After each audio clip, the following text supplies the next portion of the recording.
رسول من انفسکم عزیز علیہ ما عنتم حریص علیکم بالمؤمنین رؤوف الرحیم۔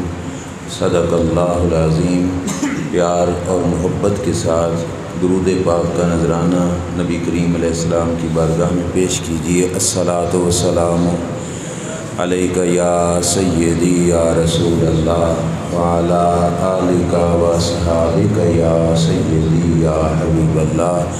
الصلاۃ والسلام علیک یا سیدی یا نبی اللہ وعلی آلک واصحابک یا سیدی یا نور اللہ۔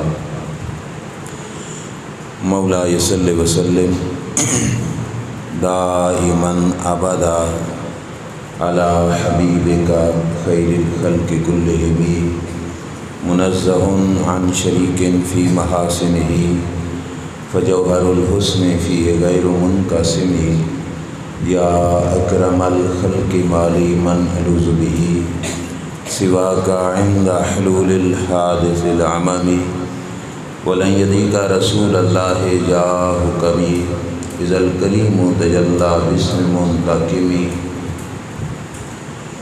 محمد تاج رسول الله قاطبة محمد صادق الأقوال والكلم رب صل وسلم دائما أبدا على حبيبك خير الخلق كلهم۔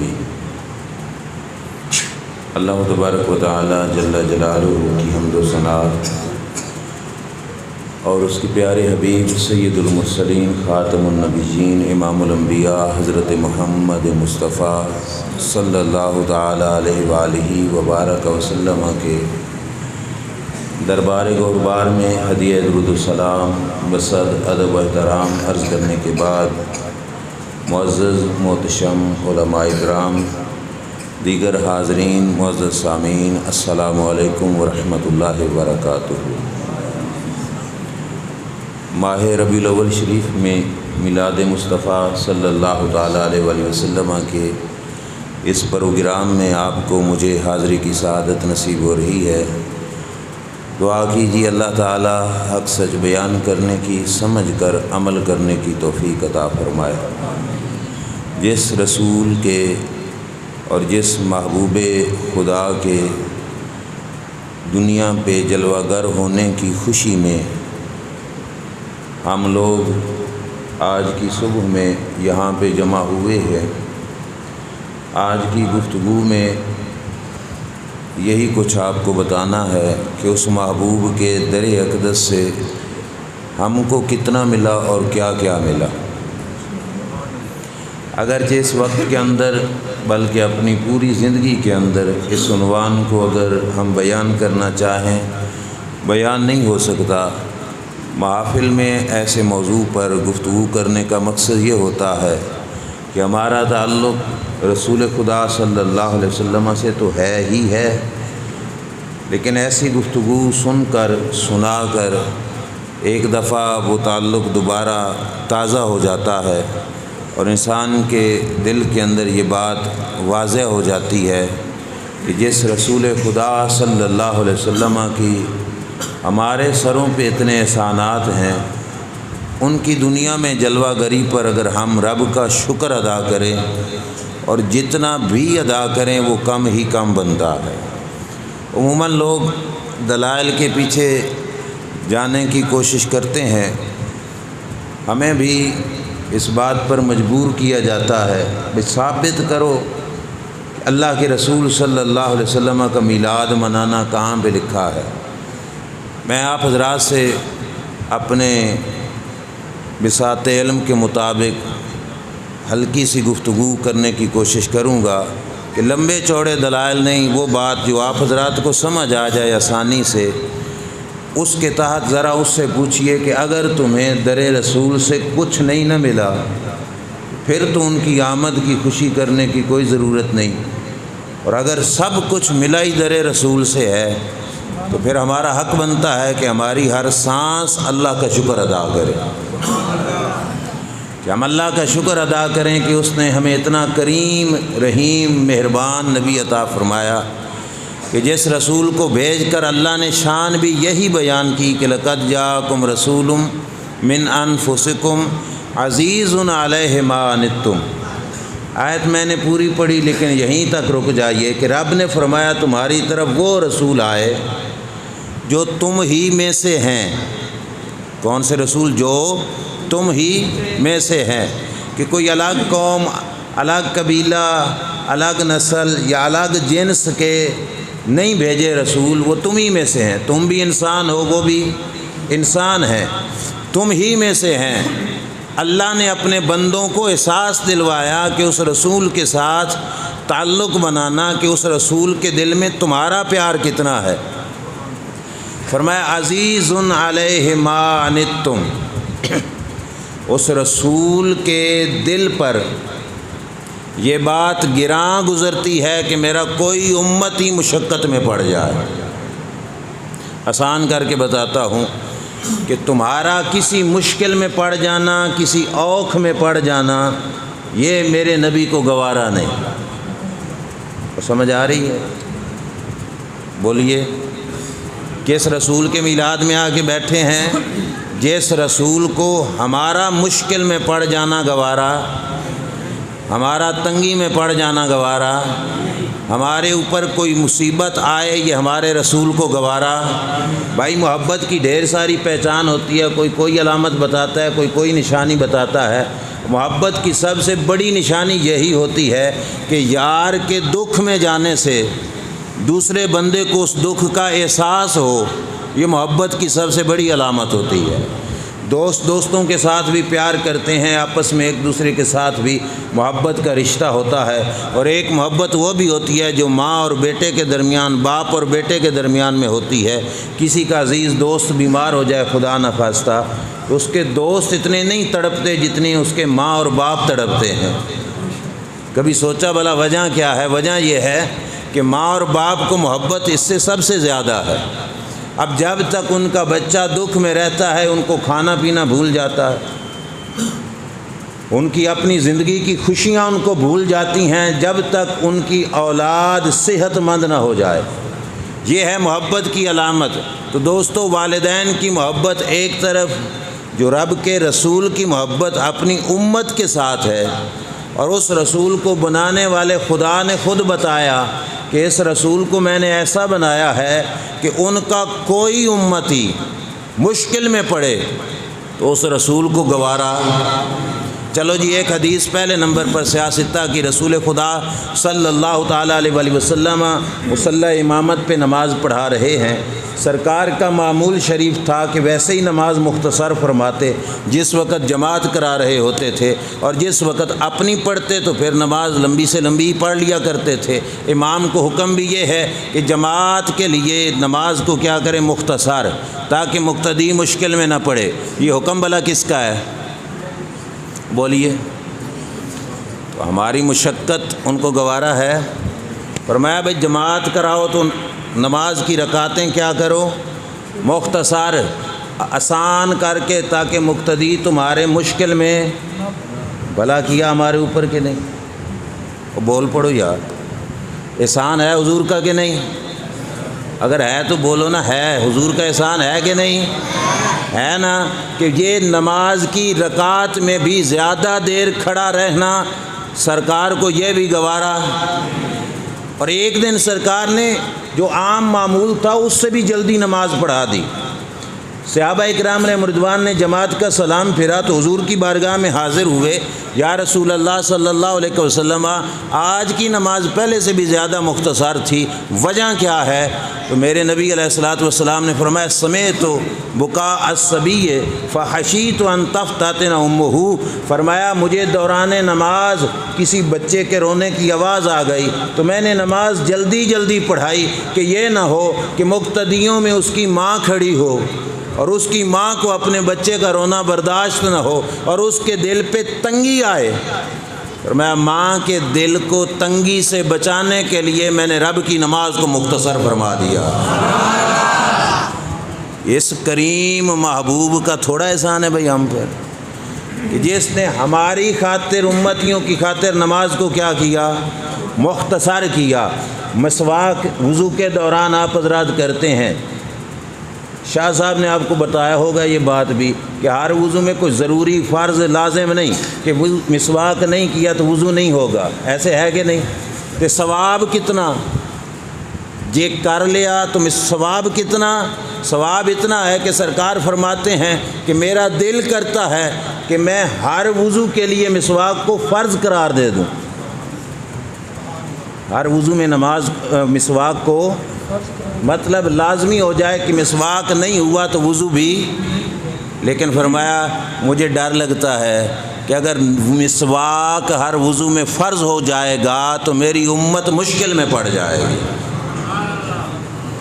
مسواک ہر وضو میں فرض ہو گیا تو میری امت مشکل میں پڑ جائے گی۔ بھائی آپ لوگ پتہ نہیں کن سے کچھ سنتے ہیں یا دین کا تعارف اور اسلام کی پہچان کن لوگوں سے لیتے ہیں کہ جس کے بعد ہمارے ذہن اور لوگوں کے ذہن یہ کہنا شروع کر دیتے ہیں کہ اسلام تو اوکھا ہی بڑا ہے۔ نہیں یار، اللہ کے رسول صلی اللہ علیہ وسلم نے جو کچھ ہمیں دیا ہے ان میں سے کچھ بھی اوکھا، اور بولیو کچھ بھی اوکھا نہیں ہے، آسان ہے۔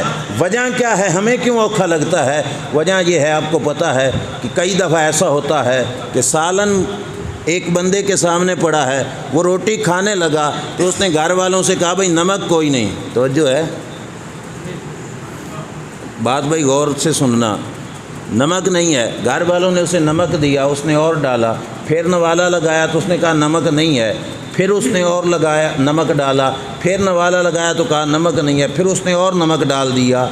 تھوڑی دیر کے بعد ایک اور بندہ ساتھ آ کے بیٹھا روٹی کھانے کے لیے، جب اس نے پہلا نوالا توڑ کے منہ میں ڈالا تو کہا کہ یہ سالن تے کھان دے قابل نہیں، کوڑا ہویا پیا۔ اب نمک اتنا ہے کہ سالن کڑوا ہو چکا ہے، اس بندے کو لگ بھی نہیں رہا کہ نمک ہے۔ پتہ ہے کیوں؟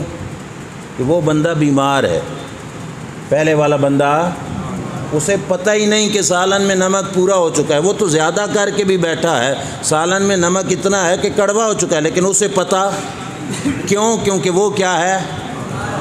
رسول اللہ کا دین سوکھا ہے۔ کسی کو اوکھا لگتا ہے تو وجہ یہ ہے کہ وہ اندر سے بیمار ہے۔ ہم دنیا کے معاملات میں بیمار ہو چکے ہیں، جس کی وجہ سے ہمیں دین اوکھا لگتا ہے، ورنہ جو شریعت اللہ کے رسول نے دی وہ اتنی سوکھی ہے، اتنی آسان ہے کہ تلواروں کے سائے کے نیچے بھی سجدہ کرنے کا موقع مل جائے تو نبی کا نواسا گردن کٹا دیتا ہے پر رب کو سجدہ ضرور کرتا ہے۔ وجہ یہی ہے نا کہ اللہ کا دین آسان ہے، اس کے اندر لذت اور سرور اتنی ہے۔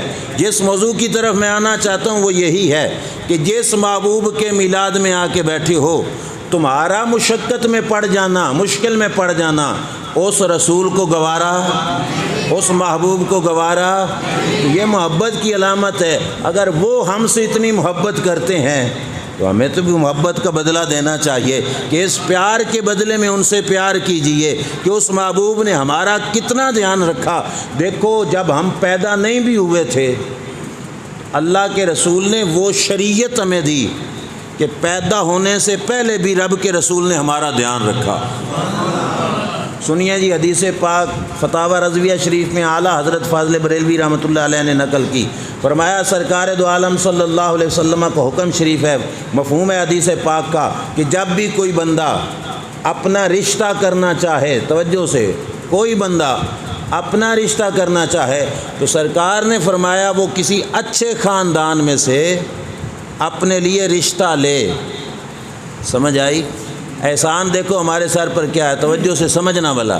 فرمایا جب بھی کوئی رشتہ کرنا چاہے اسے چاہیے کہ وہ کسی اچھے خاندان میں رشتہ کرے۔ کیوں؟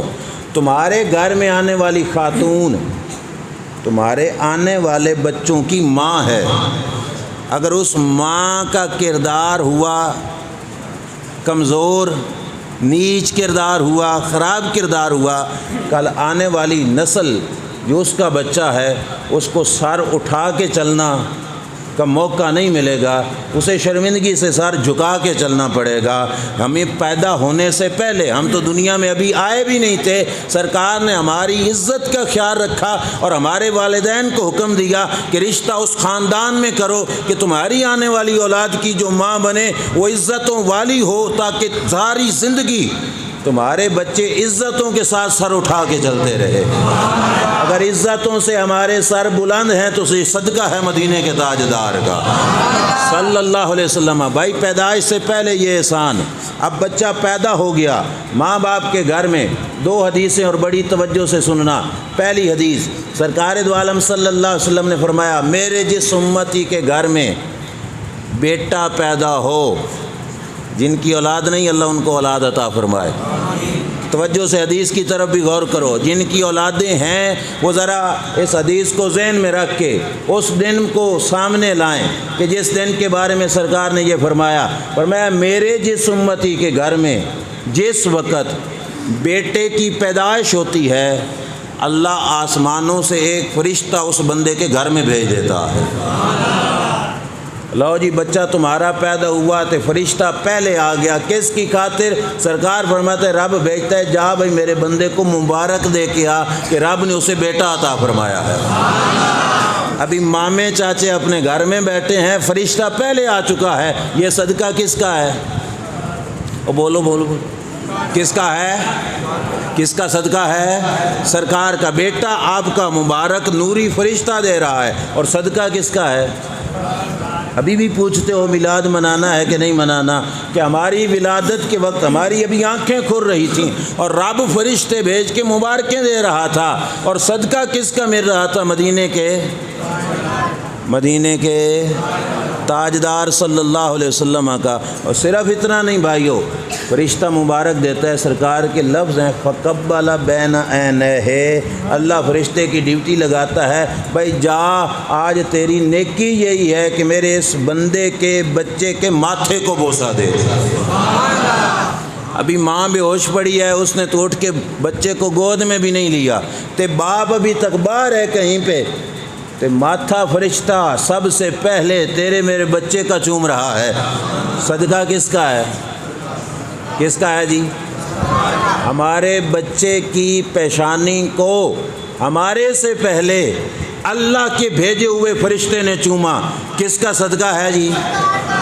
اللہ کے رسول صلی اللہ علیہ وسلم کے طفیل یہ سعادت مل گئی کہ وہ فرشتہ آپ کے بچے کے ماتھے کو چوم رہا ہے۔ توجہ سے سننا، اور آگے سرکار دو عالم صلی اللہ تعالیٰ علیہ وسلم کیا فرماتے ہیں کہ جس وقت فرشتہ اس بچے کے ماتھے پہ بوسہ دیتا ہے، اب اللہ تبارک و تعالیٰ کا ارادہ حکم ہے کہ اس گھر کا کرو طواف، اس گھر کا کرو طواف، کہ رب نے اس بندے کو بچہ عطا فرمایا ہے۔ گھر کسی غریب کا ہے، طواف فرشتہ کر رہا ہے، اور اتنا اونچا نصیب کس کی وجہ سے ہوا؟ بولیے، اتنا اونچا نصیب کس کی وجہ سے ہوا؟ سرکار کی وجہ سے۔ میری تقریر کا ایک نچوڑ میں پہلے ایک جملے میں بھی آپ کو دے دیتا ہوں۔ اس محبوب کا مزاج ہے کہ زمانہ جس کو نیواں سمجھتا ہے، زمانہ جس کو گھٹیا سمجھتا ہے، زمانہ لوگ جس کو ہلکا سمجھتے ہیں، مزاج مصطفیٰ یہ ہے کہ سرکار اسے نیواں، کمزور اور ہلکا نہیں ہونے دیتے، سرکار اس کو بڑوں سے بھی بڑھا کر عزتیں عطا فرماتے ہیں۔ شاید میں آپ کو بات نہیں سمجھا پایا، دوبارہ سمجھیے کہ معاشرے کی نگاہوں میں جس بندے کو حقیر سمجھا جاتا ہے نا کہ یہ گھٹیا ہے، ہمارے معاشرے میں معاشرہ جسے حقیر سمجھتا ہے، اللہ کے رسول اسے بڑھ کر عزت عطا فرماتے ہیں۔ جس زمانے میں سرکار آئے تھے، بچوں کو زندہ رکھا جاتا تھا اور بچیوں کو مارا جاتا تھا۔ بچیوں کو کیا سمجھا جاتا تھا؟ نیواں، بچیوں کو حقیر، بچوں کو سنبھال لیا جاتا تھا کہ یہ مستقبل میں ہمارے ساتھی بنیں گے۔ میں نے پہلے بتایا مزاج مصطفیٰ کیا تھا کہ جس کو نیواں سمجھا جاتا ہے اس کو اوروں سے بھی زیادہ عزت دیتے ہیں۔ اب حدیث بیٹے کے بارے میں آپ نے سن لی، اب حدیث دوسری سنیے بیٹی کے بارے میں۔ سرکار نے فرمایا اذا ولدت للرجل جاریہ، فرمایا میرے جس امتی کو رب بیٹی کی نعمت سے نوازتا ہے، لو جی، جس بندے کے گھر میں بچیاں ہیں، جس کو رب نے بچی والی نعمت سے نوازا ہے، اس کے لیے اس بچی کا ہونا اسے مبارک ہو۔ حدیث سنو گے تو اپنی قسمت پہ ناز کرو گے۔ سرکار نے فرمایا میرے جس امتی کے گھر میں بیٹی کی پیدائش ہوتی ہے، بعث اللہ الیہا ملائکہ۔ تقریر میں اگر آپ حاضر بیٹھے ہیں تو پچھلی روایت آپ مجھے ریپیٹ کریں۔ بچہ پیدا ہوا تھا تو کتنے فرشتے آئے تھے؟ سارے بولو نا، ایک آیا تھا نا۔ اور پیدا کون ہوا؟ بیٹا۔ اسمی بیٹے نو اچا سمجھ دیا۔ ہمارا معاشرہ بھی بیٹی کو کیا سمجھتا ہے؟ کمزور، ہلکا، نیواں۔ سرکار کا فرمان سنو، ان کا مزاج سنو۔ سرکار نے فرمایا بیٹا آیا تو فرشتہ آیا ایک، اور جس وقت بیٹی کی پیدائش ہوئی مسلمان کے گھر میں، سرکار فرماتے ہیں اللہ فرشتوں کا جلوس اس گھر میں بھیج دیتا ہے۔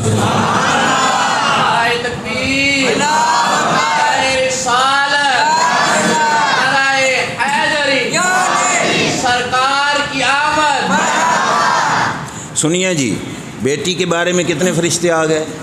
پورا جتنے ہم بیٹھے ہیں نا، ان تک بھی نہ رہنا۔ جو رب بھیجتا ہے نا جلوس، وہ اس سے بھی زیادہ ہوتا ہے۔ اب یہ نہ سوچنا کہ وہ آ کے رہتے کہاں پہ ہیں، ہو سکتا ہے 2.5 مرلے کا گھر ہو۔ جو رب سوئی کے نکے سے اونٹ کو گزار سکتا ہے، وہ تیرے چھوٹے سے گھر میں فرشتوں کا لشکر بھی بھیج سکتا ہے۔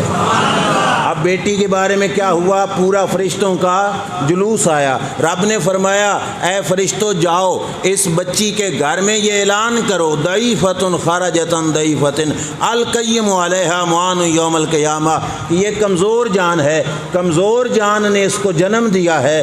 جو بندہ اس کمزور بچی کی نگہبانی کرے گا، کل قیامت کے دن اللہ اس کی رکھوالی فرمائے گا۔ سمجھ آئی بات کہ نہیں؟ جس کو معاشرے نے حقیر سمجھا، سرکار نے اس کو، معاشرہ جسے ڈاؤن کرتا ہے حضور اسے بلند کر دیتے ہیں۔ جس نے ہمارے معاشرے میں کمزوروں کو اتنی عزتیں عطا فرمائیں۔ آج کل لوگوں کے ذہن میں یہ وہم پڑ گیا تھا، مہنگائی بڑی ہو گئی تھی، ہر شاید ریٹ کتنے پہنچ گئے، شاید میلاد کی محفلیں کم ہو جائیں۔ ٹھیک ہے، ہمارے احباب کا بھی آپس میں رابطہ، علماء حضرات بتاتے ہیں کہ پہلے سے بھی زیادہ رش ہے لوگوں کی محافل کا۔ سوچنے کی تو بات ہے نا بھائی، جو بندہ گھر میں ایک پلیٹ سالن کی مہیا نہیں کر سکتا، وہ بھی ذکر رسول کی محفل سجا کے بیٹھا ہے۔ آخر کیوں؟ وجہ یہ ہے کہ اس کو پتہ ہے جنم ماں اور باپ نے دیا، لیکن مجھے عزت ملی ہے تو دربار مصطفیٰ سے ملی ہے، مجھے عظمت ملی ہے تو دربار مصطفیٰ سے ملی ہے۔ میں لمبی گفتگو لے کے جاؤں تو وقت یہاں پہ لگ جائے گا، ایک جملے میں سمیٹوں کہ اس کا یہ عقیدہ ہے کہ مجھے جہان دنیا کی ہر نعمت ملی ہے تو صدقہ پیارے مصطفیٰ کا ملی ہے۔ اس واسطے اسے پتہ ہے کہ سال میں جس وقت وہ مہینہ آتا ہے، جس مہینے میں وہ رسول آئے، کہ جس رسول پر ہمارا مشکل میں پڑ جانا ان کو گوارا، ہمارا اوکھ میں پڑ جانا ان کو گوارا۔ میرے محبوب صلی اللہ علیہ وسلم نے اپنی زندگی سے سبق دیا کہ معاشرے نے جن کو کمزور بنایا، حضور نے ان کو عزتیں عطا فرمائیں۔ صحابہ کی صف میں 3 نام ہیں جی، کچھ صحابہ مالدار بھی تھے تو کچھ صحابہ غریب بھی تھے۔ توجہ بھائی میری طرف رکھنا، میں آپ کے کانوں کا چسکا تو پورا نہیں کر سکتا، لیکن جو ضرورت ہے وہ آپ تک پہنچا رہا ہوں۔ توجہ میری طرف۔ صحابہ میں سے کچھ صحابہ امیر تھے، مالدار تھے، تو ٹھیک ٹھاک مالدار تھے، حضرت عثمان غنی جیسے، حضرت ابوبکر صدیق رضی اللہ تعالیٰ عنہ جیسے۔ کچھ صحابہ تھے غریب، جن کا گھر بار کوئی نہیں، جن کے خاندان کوئی نہیں، جن کا کوئی کاروبار کوئی نہیں، بس در رسول پہ رہتے ہیں، کچھ مل جاتا ہے تو کھا لیتے ہیں، نہیں تو بھوکا دن گزار دیتے ہیں۔ ان ناموں میں 3 نام خاص طور پہ آپ نے یاد رکھ کے جانے۔ ایک ہے حضرت بلال رضی اللہ تعالی عنہ، دوسرے ہیں حضرت صہیب رومی رضی اللہ تعالی، نام یاد رکھ سو، تیسرے ہیں حضرت سلمان فارسی رضی اللہ تعالیٰ عنہ۔ تینوں کے حالات پہ بیٹھ جائیں تو ٹائم سارا یہیں پہ لگ جائے گا۔ صہیب رومی اور سلیمان فارسی۔ صہیب آئے تھے روم سے چل کر اور سرکار کے غلام بنے تھے، زندگی حضور نالی گزار دی تھی۔ تو سلیمان فارسی کا بھی قصہ سنا ہوا ہوگا کہ یہ آئے تھے ایران سے چل کر مختلف لوگوں کے پاس سے ہوتے ہوتے، اور نشانیاں دیکھ کر ان کو پتہ چلا تھا کہ یہ ہیں رب کے سچے رسول، اور سرکار کے سانگ رل کے باقی ساری زندگی حضور کے قدموں میں گزار دی۔ 3 نام یاد رہیں گے کون کون سے؟ حضرت بلال، حضرت صہیب رومی، حضرت سلیمان فارسی رضی اللہ تعالیٰ عنہ۔ میں کسی صحابی کے بارے میں یہ جملہ بولنا گوارا نہیں کرتا کہ ہم کسی صحابی کو معاذ اللہ ہلکا سا کہیں، کمزور کہیں۔ اتنا ضرور ہے کہ در مصطفیٰ پہ رہنے والے کچھ امیر تھے، کچھ فقیر تھے، کسی کے پاس ظاہری طور پہ دولت تھی اور کچھ وہ تھے جو دولت وغیرہ ان کے پاس کوئی نہیں تھی۔ یہ 3 نام بیسیکلی اس میں آتے ہیں۔ بیٹھے ہیں بازار میں یہ تینوں صحابی جو فقیر صحابہ میں آتے ہیں۔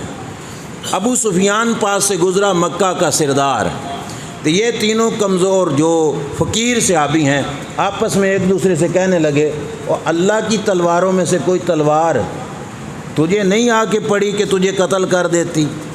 ابھی ابو سفیان نے کلمہ نہیں پڑھا تھا، یہ صلح حدیبیہ کے بعد کی بات ہے، تو اسلام کے خلاف اس کے کام تھا۔ تو انہوں نے کہا ان تینوں حضرات نے جو فقیر صحابہ تھے، اللہ کی تلواروں میں سے کوئی تلوار نے تجھے آ کے نہیں پکڑا کہ تیرا سر قلم کر دیتے؟ پاس سے گزر رہے تھے حضرت ابوبکر صدیق، بات پہ غور کرنا، حدیث مسلم شریف کی۔ حضرت ابوبکر صدیق پاس سے گزرے تو ان تینوں حضرات کے پاس چلے گئے۔ اب ابوبکر صدیق مالدار صحابہ میں سے ہیں، ٹھیک ٹھاک کاروبار ہے، کھاتے پیتے ہیں۔ پاس گئے اور پاس جا کے حضرت ابوبکر صدیق رضی اللہ تعالیٰ عنہ نے کہا، یار تم نے جو بات کہی تمہیں کہنی نہیں چاہیے تھی، تمہیں پتہ نہیں ہے کہ وہ مکہ کے کافروں کا سردار ہے ابو سفیان، اس وقت وہ قریش مکہ کا سردار ہے، تم نے یہ بات کہہ دی کہ تینوں کوئی تلوار نہیں ٹکری، یہ تمہیں نہیں کہنا چاہیے تھا۔ بس یہ بات کہی اور تھوڑا لہجہ سخت تھا صدیق اکبر رضی اللہ تعالیٰ عنہ کا، اور چل کر دربار مصطفیٰ میں گئے۔ تو مزے کی بات یہ ہے جو راستے میں پیش آیا سارا معاملہ خود حضور کو سنا دیا۔ یا رسول اللہ اس طرح کا معاملہ ہوا، میں نے ابو سفیان کے بارے میں جو ان تینوں نے کہا تھا، ان تینوں کو سخت لہجے میں یہ کہہ دیا کہ تمہیں ایسا نہیں کہنا چاہیے تھا۔ اللہ کے رسول کا جملہ سننا بھائی، اور پھر دیکھنا کہ معاشرے میں جو لوگ کمزور سمجھے جاتے ہیں میرے نبی ان کو عزتیں کتنی عطا فرماتے ہیں۔ سرکار دو عالم صلی اللہ تعالیٰ علیہ وآلہ وسلم نے فرمایا، ابو بکر سن۔ اب ابو بکر صدیق کی شان تو سنی ہوئی ہوگی نا آپ نے، افضل البشر بعد الانبیاء، میرے نبی کے پہلے خلیفہ، اور سرکار فرما کیا رہے ہیں؟ دوسری طرف 3 صحابہ، بلال حبشی، صہیب رومی، سلیمان فارسی، سرکار کو واقعہ سنایا تو سرکار نے فرمایا، ابو بکر لئن اغضبتہم فقد اغضبت ربک، فرمایا ابو بکر صدیق واپس جا اور ان سے پوچھ کہیں تیری بات سے میرے بلال کا دل تو نہیں دکھ گیا، کہیں صہیب رومی ناراض تو نہیں ہو گیا، کہیں سلیمان فارسی کے دل پہ ٹھیس تو نہیں آ گئی؟ فرمایا ابو بکر واپس جا، اور واپس جا کے میرے بلال کو راضی کر کے آ۔ کیوں؟ مسلم شریف کے الفاظ ہیں، لئن اغضبتہم فقد اغضبت ربک، اگر میرا بلال ناراض ہو گیا تو عرشوں کا مالک رب ذوالجلال بھی ناراض ہو جائے گا۔ عزت ملی کہ نہیں بھائی؟ اور بولیے، یہ عزت بلال حبشی کی ان کے کوئی بنگلے تھے اس وجہ سے ملی تھی؟ بولیے نا، جائیدادیں تھیں ان کی، کوئی بہت زیادہ بینک بیلنس تھا، یہ تو غریب صحابی ہیں۔ یہ عزت کیوں ہے کہ میرے نبی کے وفادار ہیں۔ اور صرف یہ نہیں کہ یہ ان غریبوں کو عزت ملی جو دربار مصطفیٰ میں رہنے والے تھے۔ دوسری روایت سنو اور میں بات کو سمیٹنے کی طرف بھی آتا ہوں، آپ کا وقت کلوز ہو رہا ہے۔ سننا، میرے نبی علیہ الصلوۃ والسلام بیٹھے ہیں، حلیۃ الاولیاء کی روایت ہے، سرکار دو عالم تقریر کر رہے ہیں صحابہ کے سامنے۔ اب ذرا تصور تو کیجئے، آپ کی مسجد میں ہونے والی یہ محفل، اور میں ناچیز آپ کے سامنے صرف ذکر رسول کر رہا ہوں، آپ کے دل کو ٹھنڈ پڑ رہی ہے صرف ان کے نام سے، صرف ان کے نام سے ہمارے دل مچر رہے ہیں کہ نہیں؟ دلوں میں سکون آ رہا ہے کہ نہیں؟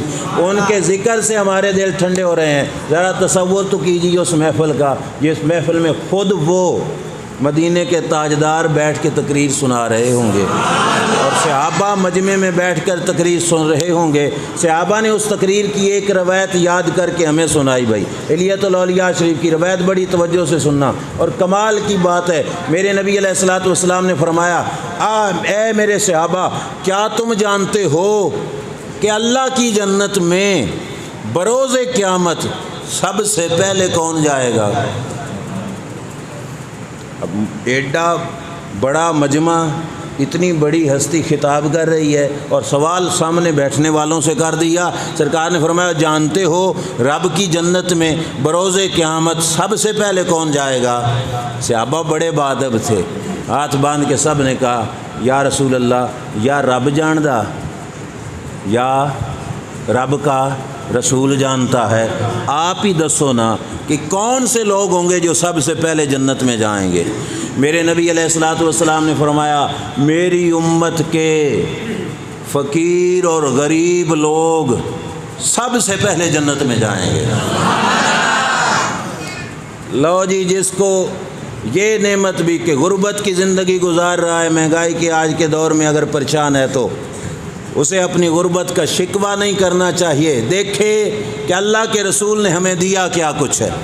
سرکار فرماتے ہیں، چند سال پہلے کی بات ہے، سرگودا اور سیال موڑ روڈ پہ ہم جا رہے تھے، تو جھگی پائی ہوئی سی سڑک کے کنارے، جھگی سمجھتے ہو؟ فقیر لوگ نہیں ہیں، جھگیاں ڈال کے بیٹھے ہوتے، جھگی لگی ہوئی تھی اور رات کا وقت تھا، میں بھی تھا، میرے ساتھ میرے بھائی جان بھی تھے، تو ہم وہاں سے گزرے تھے، انہوں نے بھی ایک لڑی لائٹ کی لگائی ہوئی تھی، جھگی پر بھی میلاد کا مہینہ ایک لڑی لگائی ہوئی ہے، کھلی جگہ تھی، اس میں ایک جھگی پہ ایک لائٹ بڑی عجیب سی محسوس ہو رہی تھی۔ ہم نے آپس میں کہا، بھائی یہ اتنا غریب ہے لیکن ایک لائٹ اس نے بھی لگائی ہوئی ہے، وجہ یہ ہے اس کو پتہ ہے کہ مجھے معاشرے نے اتنی عزتیں نہیں دی ہے جتنے کرم مجھ پہ مدینے کے تاجدار نے فرمائے۔ سرکار دو عالم صلی اللہ علیہ وسلم نے فرمایا، سب سے پہلے جنت میں کون جائیں گے؟ غریب، فقیر، مہاجرین۔ اللہ کے رسول صلی اللہ علیہ وسلم نے یہ فرمایا اور ساتھ علامت بھی بتا دی۔ دو جملے حضور کے بھائی دل پہ لکھ کے جانا۔ سرکار نے فرمایا، غریب وہ جو کسی محلے میں رہتے ہوں تو اللہ کا عذاب اس محلے پہ اس وجہ سے نہیں آتا کہ یہ غریب اس محلے میں رہ رہا ہے۔ وہ نہیں سمجھ آئی؟ دوبارہ سنو، جس محلے میں وہ غریب رہ رہے ہوں، فرمایا ان غریبوں کی یہ شان ہے کہ جس محلے میں رہ رہے ہوں اس محلے پر رب کوئی عذاب نہیں بھیجتا، اور وجہ یہ غریب ہوا کرتے ہیں۔ لو بھائی مالدارو، تمہارے محلے کو بھی مبارک جس محلے میں کوئی فقیر آ کے زندگی گزارتا ہے، کوئی غریب آ کے زندگی گزارتا ہے۔ اللہ کے رسول نے فرمایا، وہ فقیر لوگ کہ ان کی وجہ سے پورا محلہ رب دیاں رحمتاں پہ لٹدا، رب نے دوسروں کو بھی دیا ہے تو ان کا صدقہ دیا ہے۔ سرکار نے خود، اچھا اب آپ آگے سنو نا، ہر کسی کے ذہن میں ہوگا پتہ نہیں غریب کون۔ اب یہ جتنے بیٹھے ہیں نا، ہم ہر بندہ سوچے گا پتہ نہیں میں ہاں اس صف شامل کہ نہیں، دوسرا کہے گا میں پتہ نہیں ہوں کہ نہیں۔ لے جی، اللہ کے رسول کی کرم نوازی بتا بھی دیا کہ غریب سے مراد کون ہے۔ یہ تو شان تھی نا کہ جس محلے میں رہے پورا محلہ رب کی رحمتیں لوٹتا ہے، غریب ہے کون؟ سرکار نے فرمایا وہ بندے، بھائی توجہ سے غور سے ذہن میری طرف، فرمایا وہ بندے جن کی حسرتیں، جن کی آرزوئیں، جن کی خواہشیں ان کے دل میں ہی رہ جاتی ہیں اور وہ اپنی حسرتیں لے کے زیر زمین چلے جاتے ہیں۔ سمجھ آئی؟ ہمارے دل میں ڈیمانڈیں ہوتی ہیں، یہ ہو جائے وہ ہو جائے، اور کچھ وہ بھی ہوتے ہیں جن کی حسرتیں پوری، اور بھائی خوش قسمت ہیں یہ وہ بندہ ہے نا تو کہ تیری حسرتیں پوری نہیں ہو رہی، تو پھر مبارک ہو تجھے جس محلے میں رہ رہا ہے، تیری وجہ سے رب اس محلے پہ بھی رحمت فرما رہا ہے۔ سرکار نے فرمایا غریب وہ جس کی حسرتیں دل میں ہی رہ گئیں، قبر میں چلا گیا، رب اسے کل جنت میں سب سے پہلے بھیجے گا۔ اور سرکار نے اگلا منظر بھی بتایا، ہم پڑھتے ہیں سنتے ہیں جو ہو چکا ہے جو ہوگا حضور، جو ہو چکا ہے، جو ہوگا حضور، جو ہوگا کل قیامت کے دن وہ بھی سرکار نے بتایا، وہ کیا فرمایا؟ کل قیامت کے دن رب کا اعلان ہوگا، بھائی یہ سارے غریب سب سے پہلے جنت میں جائیں، تو اللہ کے فرشتے اللہ کے حضور عرض کریں گے یا اللہ ہم ہیں وہ فرشتے جن کی ایک زندگی کا لمحہ بھی تیری نافرمانی میں نہیں گزرا، ہم نے ہر سیکنڈ تیری عبادت کی ہے، تے مولا معصوم ذاتے ہیں تے ہر وقت تیرے عبادت گزار ہیں، تو یا اللہ ساڈے تو ہی پہلے جنت جان گے۔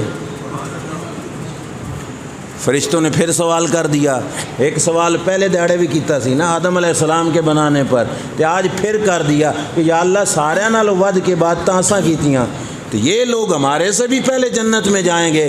اب رب کیا جواب دیتا ہے؟ فرمایا فرشتوں چپ ہو جاؤ، یہ ہیں میرے نبی کی امت کے وہ لوگ جنہوں نے میرا شریک کسی کو نہیں بنایا، میرا شریک کسی کو، ساڈے وچ کوئی ہے انج دا کہ جس نے رب کا شریک بنایا ہو؟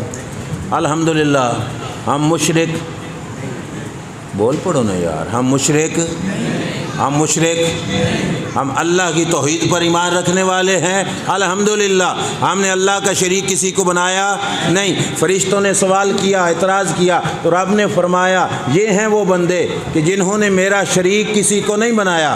تو دوسرا جملہ حدیث میں سرکار فرماتے ہیں بروز قیامت رب فرشتوں سے فرمائے گا نہیں، جانا اجن نہیں پہلے ہے، اور وجہ یہ ہے کہ یہ ہیں وہ لوگ جن کی حسرتیں دنیا میں پوری نہیں ہوئیں، اور یہ اپنی حسرتیں لے کے آج قیامت کے دن میرے سامنے کھڑے ہیں، ان کی آرزویں ان کے دل میں ہی رہ گئی تھیں، تو میں ان کو بدلہ یہ دینا چاہتا ہوں کہ آج سارے امیر پیچھے رہ جان، ان غریبوں کو پہلے جنت میں بھیجنا ہے۔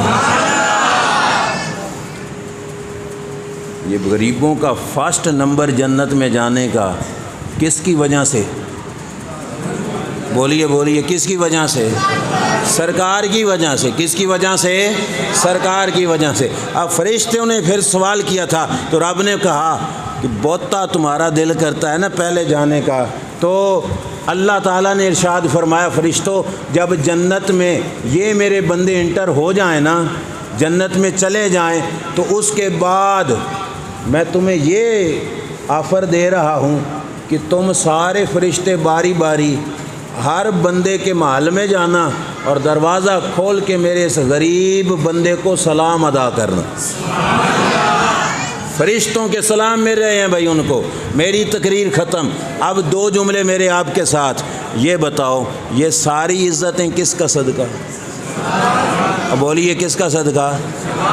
اب ہماری محفل میں بھی کوئی اس طرح کے بیٹھے ہوں گے جن کی حسرتیں پوری نہیں ہوئیں، ٹھیک ہے، وہ اپنے آپ کو ماڑا نہ سمجھے، ہاں دل میں یہ آ رہا ہے کہ مدینے کے تاجدار نے ہمیں اتنا نوازا تو میں کوئی وڈی جائی محفل کراں، اور استطاعت نہیں تو پھر بھی گھبرانا نہیں، کیونکہ اس دربار میں ریٹ مقدار کا نہیں لگتا، میرے نبی کے دربار میں ریٹ معیار کا لگتا ہے۔ سوکھے لفظیں سمجھاواں، سرکار یہ نہیں دیکھتے کس نے اتنا زیادہ اہتمام کیا، سرکار یہ دیکھتے ہیں کس نے یہاں سے کیا، کس نے دل سے کیا ہے۔ اور بھائی میرا مشورہ ہے کہ اگر کسی کی استطاعت نہیں بنتی اور دل کرتا ہے اللہ کے رسول کے ذکر کرنے کو، مسجد کے کونے میں بیٹھ کے اللہ کے رسول کے اوپر درود بھیجی جائے، رب یہی حاضری قبول فرما لے گا۔ تو ہو سکتا ہے لاکھوں کی محفلیں کرنے والے دربار رب العزت میں اس مقام تک نہ پہنچیں جس مقام پہ یہ غریب پہنچ جائے۔ سمجھ آ رہی ہے کہ نہیں؟ اور دوسرا سبق احیاء العلوم میں امام غزالی نے لکھا، بھائی یہ ساری تقریر ادھر ادھر ویکھدیاں سونی نہ تے اے گل غور نال سننی، اے میری ریکویسٹ ہے، توجہ سے سننا بھائی، پورا ذہن حاضر رکھ کے، کوئی ہلے جلے اس کا دھیان نہیں کرنا۔ احیاء العلوم میں امام غزالی نے لکھا، بشر حافی نام سنیا تسی؟ اللہ کے ولیوں میں ایک نام بشر حافی، اور جنہوں نے ساری زندگی ننگے پاؤں جوتا ہی نہیں پہنا، قرآن ایک اللہ کے نام کا ٹکڑا اٹھایا تھا تو رب نے ولی بنا دیتا، بشر حافی۔ امام غزالی فرماتے ان کے مریدوں میں سے ایک مرید حج پہ جانے لگا، تو الوداعی ملاقات کرنے کے لیے حضرت بشر حافی کے پاس گیا، حضرت میں آپ سے ملنا چاہتا ہوں، توجہ کرنا، ملاقات کے لیے حضرت بشر حافی کے پاس گیا، سلام کیا اور کہا حضور دعا کرنا، میں حج پہ جا رہا ہوں۔ بشر حافی نے پوچھا تیرا فرضی حج ہے کہ نفلی؟ توجہ ہے آپ کی؟ فرضی حج ہے کہ مرید نے عرض کیا حضور فرض تو ادا کر چکا ہوں، یہ نفلی حج کرنے کے لیے جا رہا ہوں، دعا کیجئے۔ فرمایا تیرے حج کا خرچہ کتنا ہے؟ اس وقت اس نے کہا 2000 درہم۔ کتنا 2000 درہم۔ بشر حافی اللہ کا ولی ہیں تو سچے مرشد ہوتے بھی یہ ہیں جو مریدوں کی اصلاح کرے، فقط نذرانہ بٹور کر جیب بھر کے جانے والے نہیں۔ بشر حافی نے کیا فرمایا؟ فرمایا 2000 روپیہ تیرا حج کا خرچہ، تجھے وہ طریقہ نہ بتاؤں کہ حج سے بڑھ کر پکا ثواب بھی ملے تجھے، حج سے بڑھ کر تجھے پکا ثواب بھی ملے، تو یہ حج کے سفر کی جو مشکل ہے اس سے بھی تو بچ جائے، سفر کا اوکھ تجھے برداشت نہ کرنا پڑے کہ ثواب بھی تجھے حج سے زیادہ مل جائے۔ اس نے عرض کی حضرت بتائیے تو صحیح۔ فرمایا یہ 2000 روپیہ غریبوں میں، مسکینوں میں، فقیروں میں، بیواؤں میں تقسیم کر دے، اللہ 500 حجاں دا ثواب عطا فرما سی۔ کس نے کہا؟ حضرت بشر حافی نے کہا۔ جب اس نے یہ سنا چپ کر کے بیٹھ گیا۔ حضرت بشر حافی نے فرمایا یہ تے انج کر نہیں تے لے آ گھر سے 2000 درہم اور فقیروں میں تقسیم کر، یہ نہیں کرنا تے بھی دس۔ آگے سے بول کے کہنے لگا میرا دل کردہ کہ میں سفر ہی کر لواں، میرا دل کرتا ہے میں سفر ہی کر لوں۔ تو حضرت بشر حافی نے فرمایا بھائی روپیہ 2 قسم کا ہوتا ہے، ایک وہ ہوتا ہے جس کے حاصل کرنے کا طریقہ ناجائز ہوتا ہے، اور ایک وہ ہوتا ہے جس کے حاصل کرنے کا طریقہ، کمائی کا طریقہ جائز ہوتا ہے۔ فرمایا جیڑا حاصل کیتا جاوے ناجائز طریقے سے وہ خرچ بھی ناجائز راہوں میں ہوتا ہے، تو جو جائز طریقے سے حاصل کیا جائے وہ جائز راہوں میں خرچ ہوتا ہے۔ تیرے لیے بہتر یہی تھا کہ تو یہاں پہ غریبوں پر یہ خرچ کرتا، اللہ تجھے 500 حجوں کا ثواب عطا فرماتا، لیکن 13 روپیے کی آمدنی کا طریقہ صحیح نہیں، تو اس کے خرچ ہونے کے لیے تجھے اپنی نمائش کی پڑی ہوئی ہے کہ میں سفر کر لوں، لوگ کہیں کہ حاجی نہیں یہ تو الحاج ہیں کہ اس نے کئی حج کیے ہیں، تو لوگوں سے تعریف کروانا چاہتا ہے۔ اگر رضائے خدا مقصد ہوتی فرمایا یہاں پہ خرچ کرتا، اللہ تجھے 500 حجوں کا ثواب عطا فرماتا۔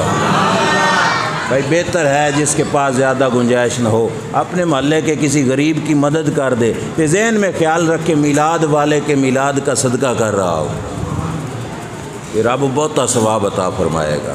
اللہ تعالیٰ مجھے آپ کو ان معروضات پہ عمل کی توفیق عطا فرمائے۔ وآخر دعوانا الحمدللہ رب العالمین۔